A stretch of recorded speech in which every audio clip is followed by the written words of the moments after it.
Is the space I created for the washing and curing station.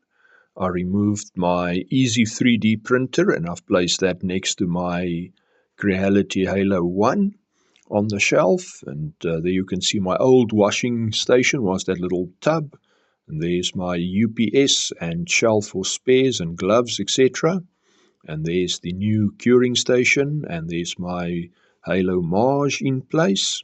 As always, thank you for watching. I trust you enjoyed this video, so please subscribe to the channel and share this video with your friends. Thank you.